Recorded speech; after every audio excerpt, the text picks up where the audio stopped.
IAS వాళ్ళు రామచంద్రారెడ్డి గారు అందరూ వచ్చి చాలా సపోర్ట్ చేశారు. చేసి ఎలక్షన్లు అవ్వగానే అప్పటికి ఏంటంటే ఎలక్షన్ మూడ్ వచ్చింది. ఇంకా 2 ఏళ్ళలో ఎలక్షన్ 2 ఏడాదిన్నర ఉంది. అప్పుడే వేస్తామని అప్పటి నుంచి పర్సూ చేస్తూనే ఉన్నాను నేను. కానీ తర్వాత జగన్మోహన్ రెడ్డి గారు అధికారంలోకి వచ్చారు.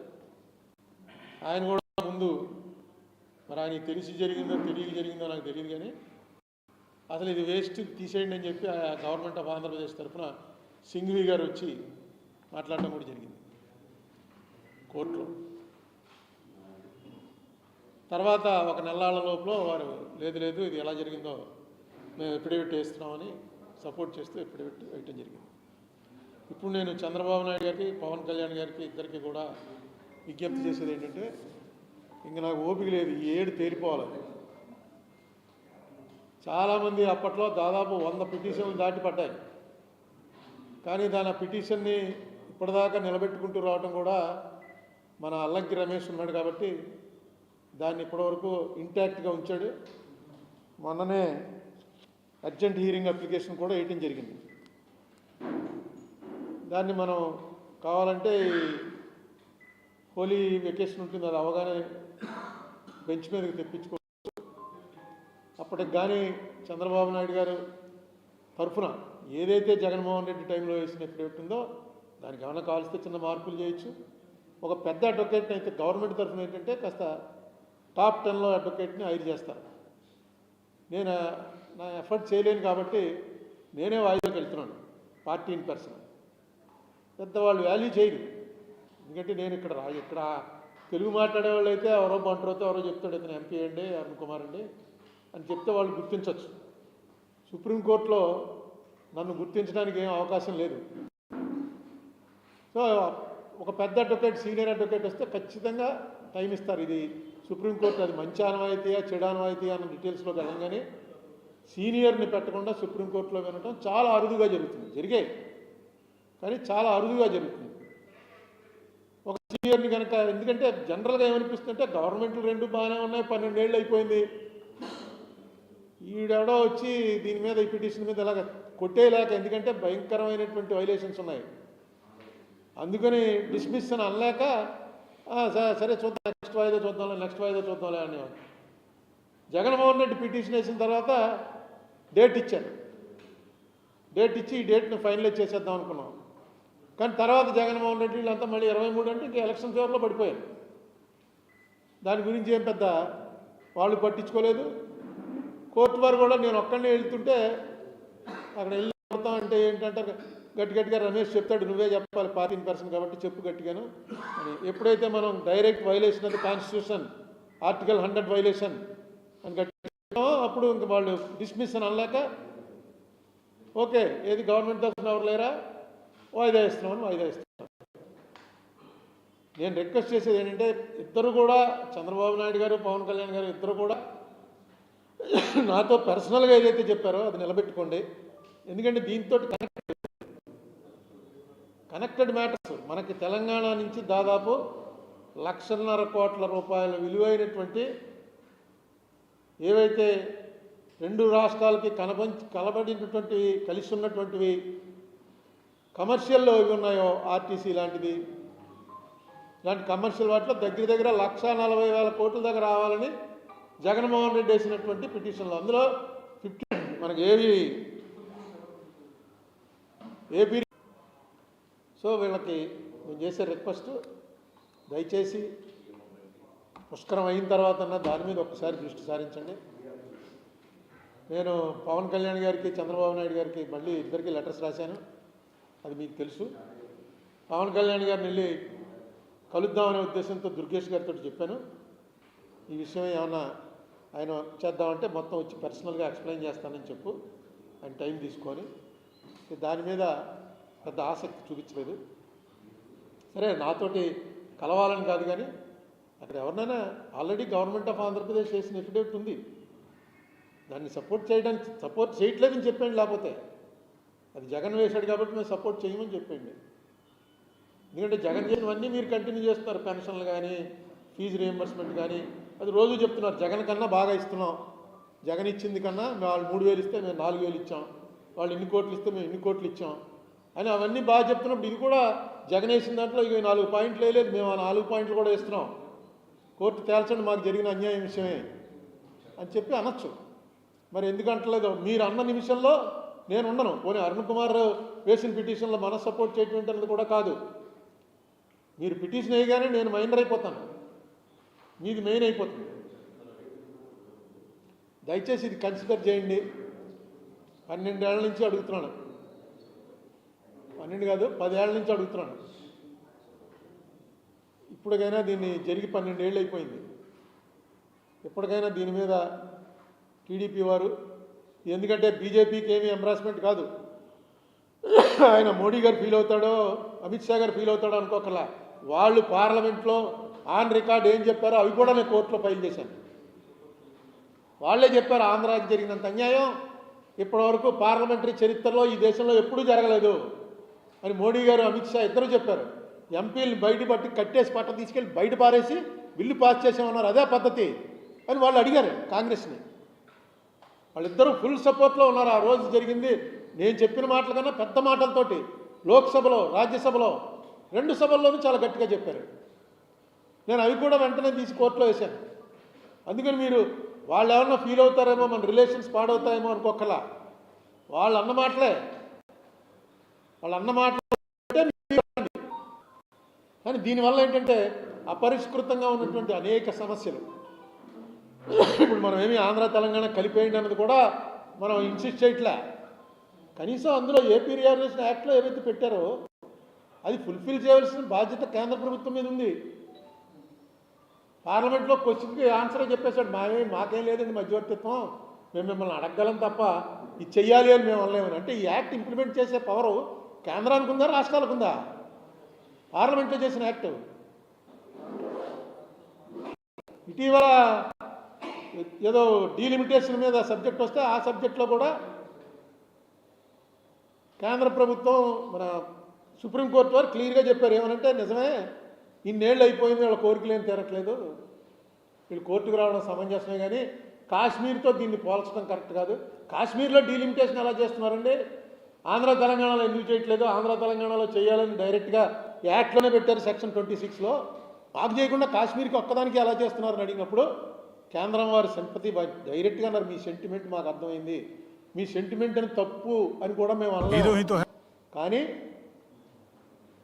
కాశ్మీర్ వేరు, ఆంధ్ర వేరు, తెలంగాణ వేరు. ఎందుకంటే కాశ్మీర్ వాళ్ళు కోర్టుకి వెళ్ళి బోల్డ్ ఫైట్ చేశారు, మన వాళ్ళు ఎవడెళ్ళాడు? నేను ఎక్కడ సరిపోతాను? దయచేసి ఒక్కసారి కోర్టులో పెద్ద ప్లేయర్ని ఎవరన్నా కన్సల్ట్ చేసుకుంటుంటే ఈ రాష్ట్రానికి మహోపకారం చేసిన వాళ్ళు అవుతారు. ఏదో మీరు చేసిన పని ఒకసారి తెచ్చుకోండి. ఆయన అన్నాడు టీవీ కట్టేసి, కనీసం మనం ఆ రోజున చేసినటువంటిది ఈ విభజన తప్పు అని ఏదైతే మీరు అన్నారో అది కరెక్ట్ అని కోర్టు చెప్పి తీరుతుంది.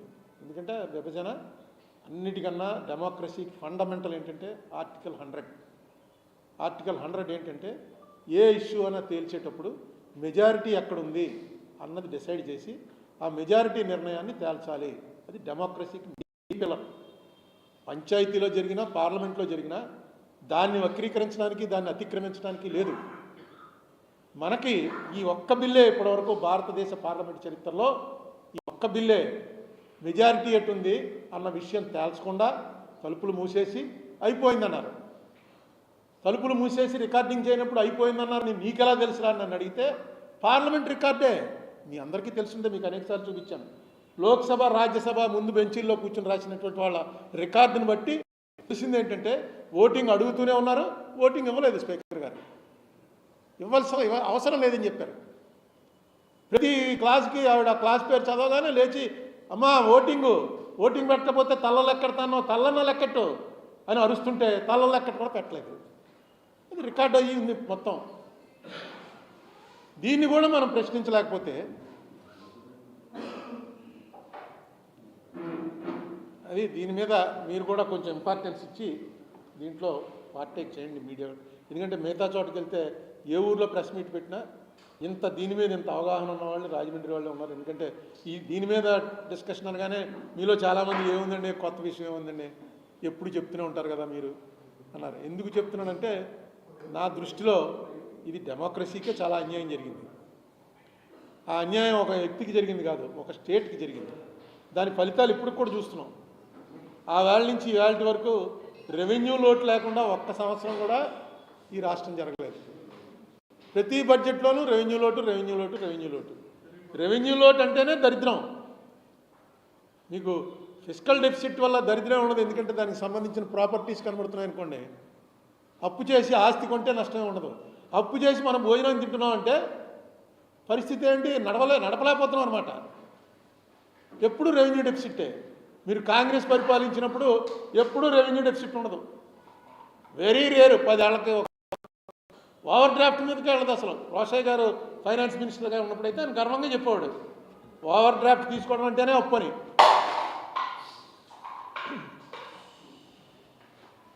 అయ్యో ఏబిఎన్ వారికి అంత కోపం రాకుండా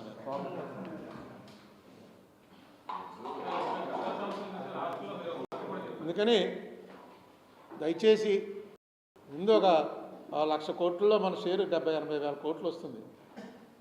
ఇప్పుడు ప్రస్తుతం దరిద్రంలో ఉన్నాం. అది 12 ఏళ్ళు అయిపోయిందండి. అంత క్లియర్గా యాక్ట్లో పెట్టింది. అప్పుడేమో కేసీఆర్కి జగన్కి మంచి స్నేహం అన్నారు, అప్పుడు తేలలేదు. ఇప్పుడు ఇక రేవంత్ రెడ్డికి చంద్రబాబు నాయుడు అయితే అందరికీ తెలిసిన స్నేహం. ఇంకా కేసీఆర్ను జగన్ది లోపల స్నేహం, మనం బయటికి కాదని అంటాం. ఇది వీళ్ళది ఓపెన్, ఇద్దరికి బాగా క్లోజ్ రిలేషన్ ఉంది, అందరికీ తెలుసు. కూర్చుని ఒకసారి మాట్లాడుకోండి, అన్ని యాక్ట్లో ఉన్నవే కదా. లేదు వాళ్ళకి మనకి మాట ఉంటుందంటే కోర్టు క్లియర్గా చెప్తుంది, వెంటనే డిసైడ్ చేయండి అని. ఆ 1,00,000 చిల్లర కోట్లు ఏదైతే ఉందో అది వెంటనే డిసైడ్ చేయండి, ఇద్దరు కూర్చోండి, కేంద్ర ప్రభుత్వం ఇంటర్ఫీర్ అవ్వండి, అవి 50 to 38 కింద వెంటనే డిసైడ్ చేయండి అని క్లియర్గా చెప్తుంది.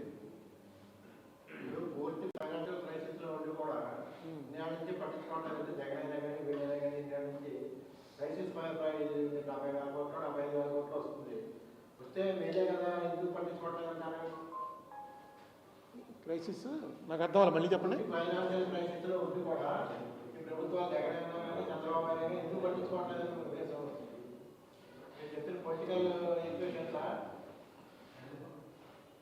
ఇది చిదంబరం రహస్యం. దీని మీద ఏమన్నా చెప్పానంటే నేను ఎక్యూజ్ చేయవలసి వస్తున్నాను.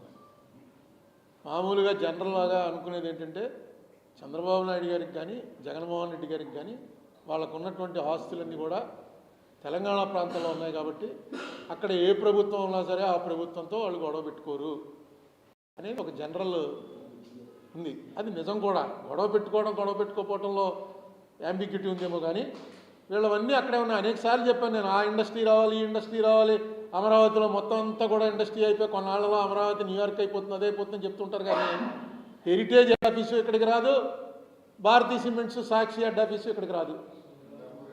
ముందు హెడ్ ఆఫీస్ వస్తే ఇక్కడికి ఏదో లెక్క ఉంది, హెడ్ ఆఫీస్ నుంచి కలెక్షన్ చేసిన ట్యాక్స్ అంతట్లో షేరు ఆంధ్రాకి వస్తుంది, అవి మాత్రం అక్కడే ఉంటాయి. ఇతనే హెడ్ ఆఫీస్ ఇక్కడికి మారుస్తున్నాం అని చెప్పి ఇది ఎన్నేళ్ళ నుంచి చెప్తున్నాను నేను.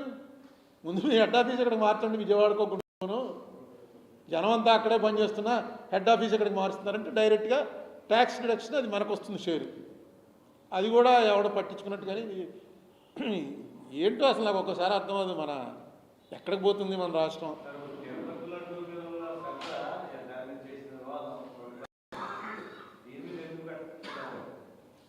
అంటే అది రాజకీయ వివాదం, ఇది రాష్ట్రానికి సంబంధించింది. ఇందులో ఒప్పుకోవట్లేదు అనుకోండి. ఇప్పుడు నో అరుణ్ కుమార్ పెచ్చడు అలా మాట్లాడుతుంటాడు, 12 ఏళ్ళు అయిపోయాక ఇంకా కోర్టు కేసు తీవా అని అన్నారనుకోండి, okay, there is a point in it. వీళ్ళు ఒప్పుకుంటున్నారు, చేయట్లేదు.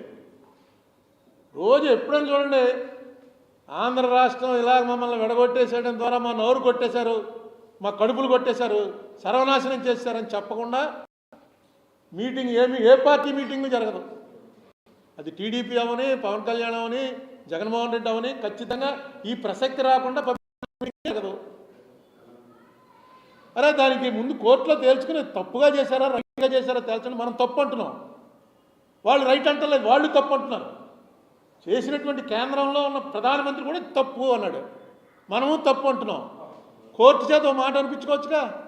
ఆ తప్పు జరిగినప్పటికీ జరగవలసినవి ఏవో చేయండి, ఏవైతే యాక్ట్లో ఉన్నాయో ఏవైనా చేయండి అని ఒక మాట కోర్టు చేత అనిపించుకోవచ్చుగా. చిన్న చిన్న వాటికి వెళ్ళిపోతున్నారు సుప్రీంకోర్టుకి, బెయిల్కి సుప్రీంకోర్టుకి వెళ్ళిపోతున్నారు. బెయిల్కి 10 లక్షల రూపాయల లాయర్స్ వచ్చేస్తున్నారు. ఇది మరి ఇంత పెద్ద ఇష్యూలో ఎందుకు తటపటాయిస్తున్నారో నాకు అర్థం అవ్వట్లేదు. ఏంటి అసలు నాకు ఇప్పటివరకు అర్థం అవ్వలే. దీంట్లో వచ్చినటువంటి నష్టం ఏంటో. ఏం మరి నష్టం ఉంటే చెప్పండి, నో ఇది డోంట్ వేస్ట్ యువర్ టైం, మేమేం చేయదలుచుకోలేదు అని చెప్పేయండి. అదే ముఖ్యమైనటువంటి ఉద్దేశం.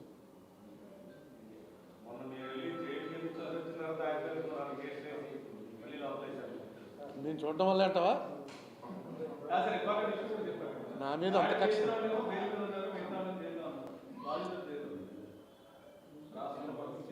ఇప్పుడు మీరు అది మెయిన్ చేసి ఇది ఎక్కడికో తోసేస్తారు.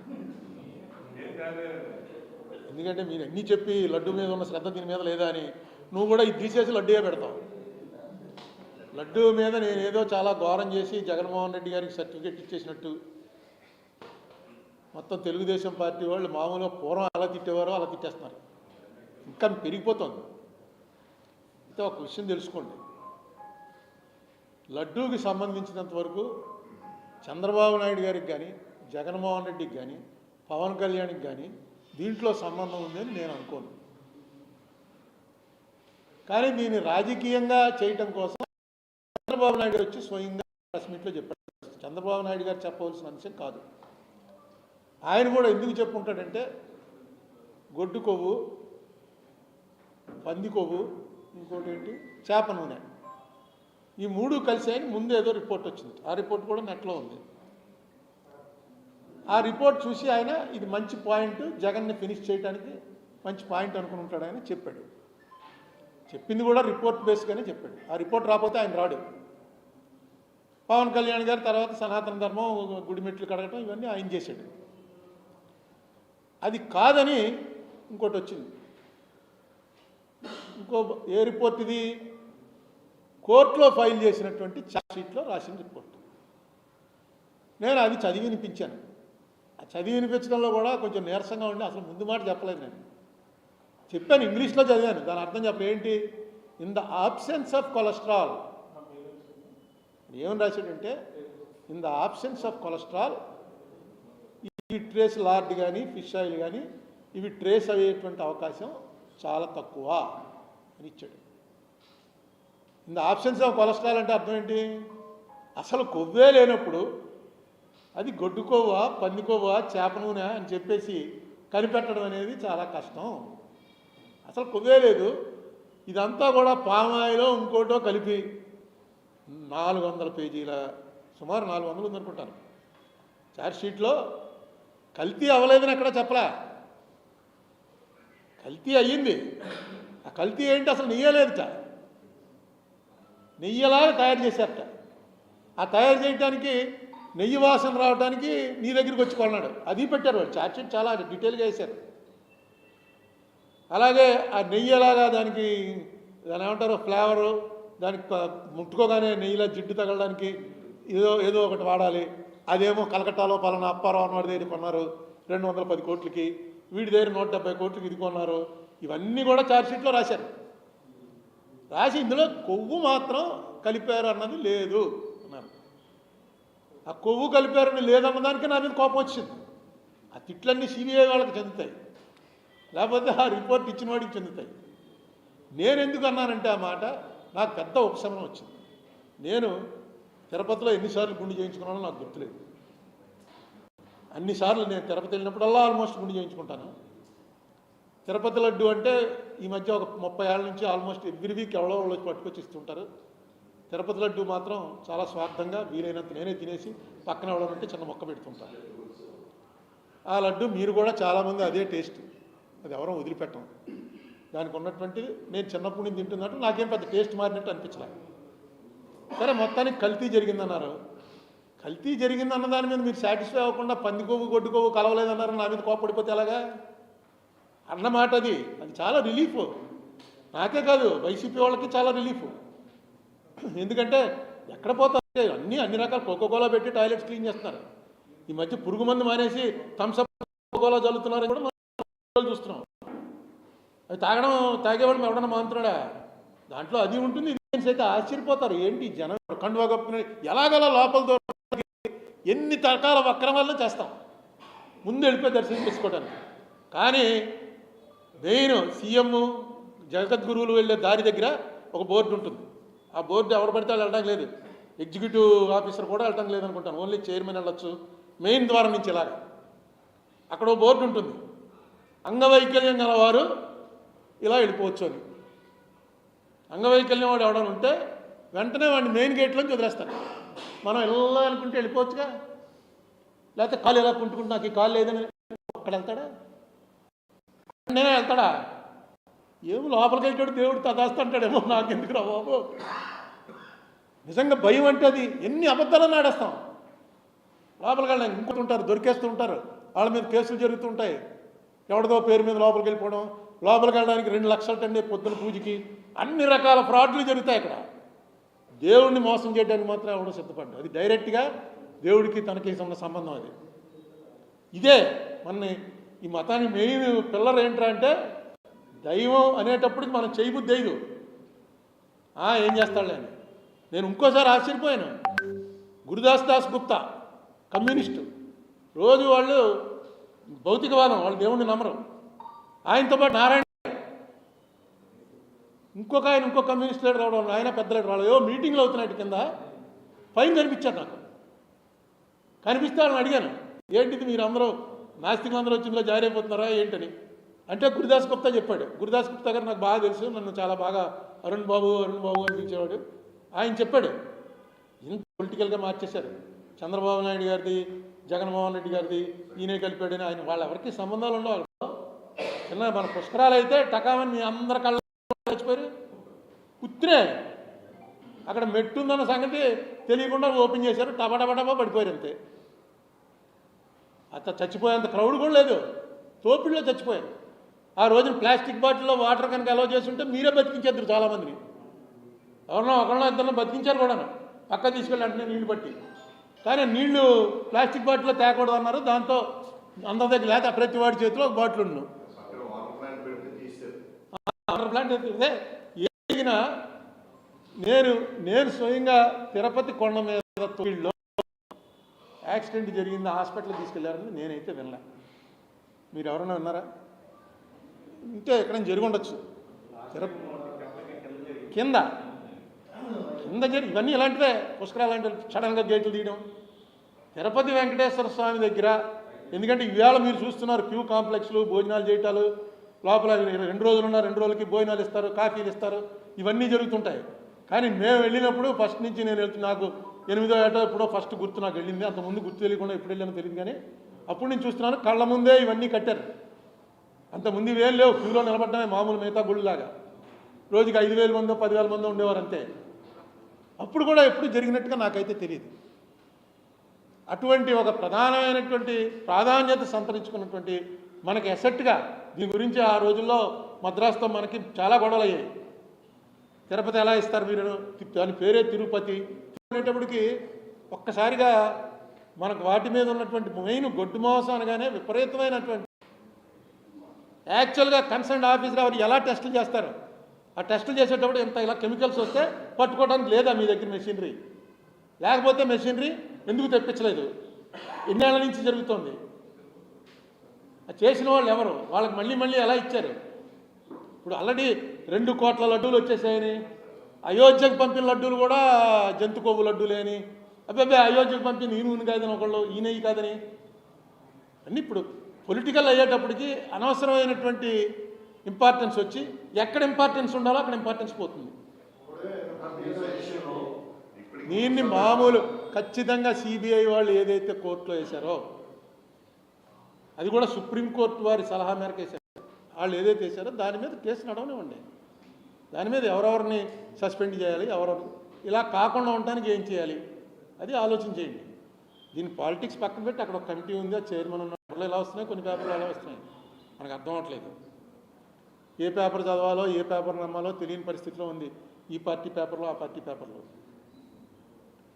బట్ ఇవన్నీ కూడా కరెక్ట్గా జరగాలి అంటే తప్పించి అలాగా CBI already take over. CBI మీద నాకు ఇప్పటికీ కూడా నమ్మకం ఉంది. ఎందుకంటే ఆ సిస్టంలోకి ఇప్పటివరకు సిస్టమ్ని మిస్యూజ్ చేస్తున్నారు, కానీ అంటే పెట్టనవసరం లేని వాళ్ళ మీద కేసులు పెట్టడం అలాంటి వాటి మీద మిస్యూజ్ చేస్తున్నారు, కానీ ఆ మిస్యూజ్ చేయబడినటువంటి కేసుల్లో కన్విక్షన్ వచ్చినట్టుగా నేను ఇప్పటివరకు వినలే. మిస్యూజ్ చేసి వీడిని లోపల పెట్టి అల్లరి చేయడానికే తప్ప, ఇప్పుడు అంబటి రాంబాబు కేసు ఉంది, అంబటి రాంబాబు కేసే కాదు అది. దాంట్లో తిట్టాడు, బూతులు తిట్టాడు అని చెప్పి తీసుకెళ్ళి జైల్లో పెట్టడం అనేది నేను వినలేదు. బూతులు తిడితే దానికి క్రిమినల్ డెఫినేషన్ వేయచ్చు, 4 వాయిదాలు నడిపి 4 వాయిదాల తర్వాత శిక్షించవచ్చు. నీకు వెళ్ళు ఈ కోర్టు లేచే వరకు నిన్ను నిలబెట్టి ఉంచండి, తన్ని తప్పుగా మాట్లాడాడు అలాంటివి అనొచ్చు. కానీ డైరెక్ట్గా మా ఇది సీఎం గారి తల్లిని అన్నాడు, ఇలా అన్నాడు, అందుకని చేశామని వాళ్ళే చెప్పేస్తున్నారు. మనకు ఉన్నటువంటి చట్టం ప్రకారం ఎంత పెద్దవాడైనా, ఎంత అంబానీ గారి తల్లి అయినా, మా తల్లి అయినా, మీ తల్లి అయినా ఒకటే status in the eyes of the law. డైరెక్ట్గా అలా చెప్తున్నారో నాకు అర్థం అవట్లేదు. ఇది వెంజెన్స్ పాలిటిక్స్. ఆయన వాడాడు ఇన్ని. చంద్రబాబు నాయుడిని జైల్లో పెట్టినప్పుడు సిద్ధార్థ లోదరావు వచ్చి పదం వాడాడు, రెజీమ్ రివెంజ్ అన్నాడు. జగన్మోహన్ రెడ్డి చేస్తున్నది రెజీమ్ రివెంజ్, అంటే అధికారంలోకి రాగానే వాళ్ళ కక్ష తీర్చుకుంటున్నారు, రెజీమ్ వచ్చింది కదా వాళ్ళు రివెంజ్ తీర్చుకుంటున్నారని. మరి ఇది కూడా అదేగా, ఇది రెజీమ్ రివెంజ్. మీరు అధికారంలో వచ్చారు, మీరు కక్ష తీర్చుకుంటున్నారు. దీనివల్ల జగన్కి ఏం జరిగింది? జగన్కి ఏమన్నా ప్లస్ అయిందా? మీకు అవ్వదు. మీరు రివెంజ్ తీసుకున్నట్టుగా తెలిసిపోతుంటే ఇంకేంటి. మొన్న అయిపోయింది వచ్చేస్తున్నాడు రేపని చెప్పిన తర్వాత మొన్నాడు ఏదో ఎప్పుడో కేసు, ఇప్పుడు వీళ్ళు మొదలెట్టారు కేసులు పెట్టడం. పోలీస్ స్టేషన్కి వెళ్ళి ఒక ఎఫ్ఐఆర్ రాయించి ఆ ఎఫ్ఐఆర్ తీసుకున్నట్టు ఒకటి ఇవ్వండి అంటే ఇచ్చి తీరాలి పోలీస్ స్టేషన్లో. నన్ను పలానా అప్పారావు అనేవాడు బూతులు తిట్టాడు అని ఆ బూతులు మన ఇష్టం వచ్చి ఎవడో కోవా అమ్ముతున్నాడని వలి అయిన అతన్ని ఈ యూట్యూబర్స్ అనుకుంటాను, యూట్యూబ్ ఛానల్స్ ఎవరు గొడవ చేశారు. ఆ గొడవ చేసింది ఎక్కడో ఇది వచ్చింది, నేను చూడలేదు అసలు. ఈయన వల్లితోటి నేను అతని దగ్గరికి వెళ్ళేది